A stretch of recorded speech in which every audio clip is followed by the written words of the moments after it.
Hi guys, Mrs. Hills here. Since we weren't able to finish out the school year, I thought I would pop in and say hi. I have something special with me today too.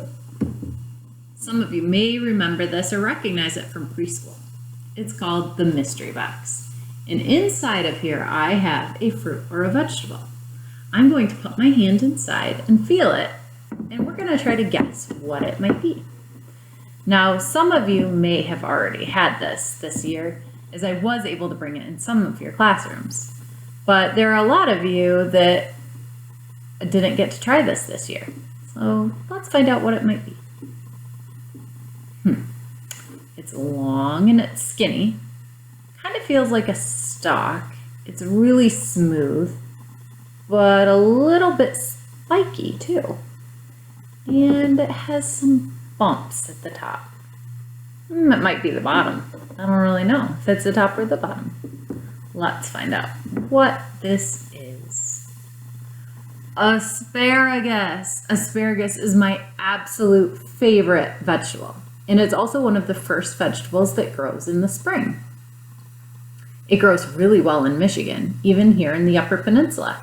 It even grows wild. I have friends who have this growing in their yard and they didn't even plant it. It's a great source of a lot of vitamins that are really healthy for our bodies.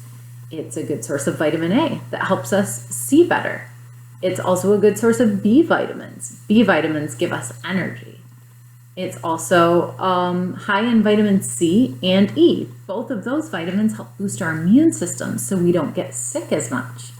And it's also a good source of vitamin K that helps our bodies build strong bones. Now, it's usually green, but not always. It can be white, pink, or even purple. The white asparagus is grown completely underground, so it never sees the sun. The sun is what changes it from white to green. The purple asparagus is just a different variety of asparagus, but the purple asparagus actually will turn green when you cook it. And the pink asparagus is grown very much like the white asparagus. It's grown almost completely underground, but they let it see just a little bit of sunshine, and that's what gives it the pink hue. It's almost like it's sunburned. Now, I also brought one of my favorite books, my favorite vegetable, and one of my favorite books. This book is called The Runaway Garden. I thought that when I say the word run or ran, you guys could get up and run in place at home. What do you think? Well, let's find out what this book is about. The Runaway Garden, a delicious story that's good for you. It's written by Jeffery Schatzer. Does anybody know what the person is called that writes the book? Yeah, the author. What about the person that draws the pictures? The illustrator. The illustrator for this book is Jeffrey Ebbeler. So it's written by Jeffery Schatzer and illustrated by Jeffrey Ebbeler. Do you think this is a fiction book or a nonfiction story? If you said fiction, you are right, because vegetables don't really have faces, and I've never seen a garden get up and run away. Let's find out what this story is really all about. I really hate this job. I yelled and threw a fit. The work's too hard. My fingers hurt. I don't like this one bit. If Grandpa makes me pull more weeds, there is no way that I'll stay. I'll pack a bag of dolls and things and leave this very day. Do you notice anything about this story? Let's see. Bit, stay, day. Yeah, it's a rhyming book.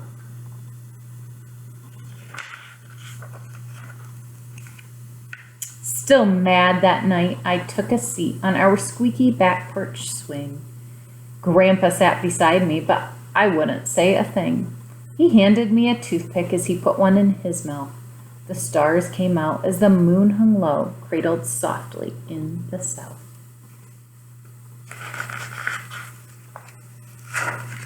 It was a clear and starry night like this, Grandpa began to say, that the vegetables in these here parts got up and ran away. The magic in the moonbeams, or the first crisp air of fall, cast a spell on all the plants inside the garden wall. When their leaves grew out like arms and roots turned into feet, they popped up from their earthen beds and headed for the street. I'm leaving here without delay, said Rhubarb Two-String Bean.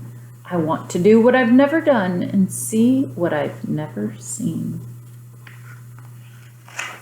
Heed my words, came a raspy voice from along the dark rock wall. The squash stepped forward, raised a vine, and tried to warn them all. We know not of the outside world, the garden is our home. It's not safe for garden plants to wander or to roam. Don't listen, said the ear of corn. I've heard it all before. I'm tired of the garden life and know there must be more. That's right, said the asparagus. I want some fun myself before I'm piled up with my friends upon the grocer's shelf. There's the asparagus. Those silly plants ignored the squash and trusted in their fate. The potatoes all just closed their eyes and took off out the gate. All the green peas split for town. The tomatoes stewed and stirred. Celery and her friend sweet corn stalked off without a word. The radishes took off in a bunch with the turnips and the beets. Leaf lettuce started to the west and cabbage headed east. The peppers were the last to leave and hopped the garden wall without a thought of goodbye squash, without a thought at all. It was quite a sight to see, I heard old Grandpa say. The night they magically grew their legs and up and ran away. Throughout the countryside that night, the plants ran far and wide. They played games, sang their songs, some even tried to hide. Those crazy vegetables, lifting weights, riding rabbits, going swimming. At first the veggies thought it great to scamper around so free. But it wasn't long before things went wrong, that is, if you ask me.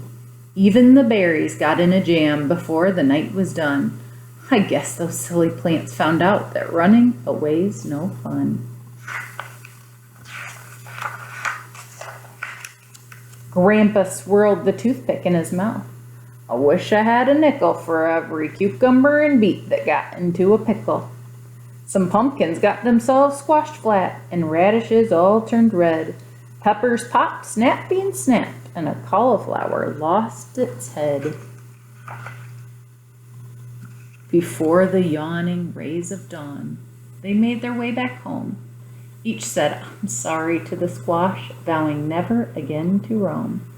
Then Grandpa winked. He squeezed me close and whispered in my ear, what can we learn from the vegetables? What can we learn, my dear? I spun the toothpick in my mouth, just like my grandpa did. Took his large, worn hand in mine, and this is what I said. We've all got a place to be and a special jobs to do, you and me. That includes the vegetables, but also you and me. We snuggled late into the night on that creaky wooden swing. The time passed quickly as we swung, though we didn't say a thing.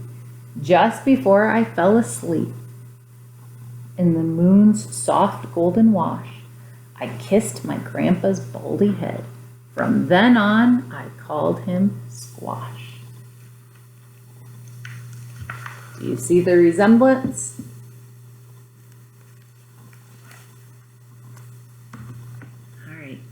Well, now, if I was in your classrooms, we would try the fruit or the vegetable that I brought for you. So I'm going to try this asparagus. And I hope that you get a chance to try asparagus at your house this spring or summer too.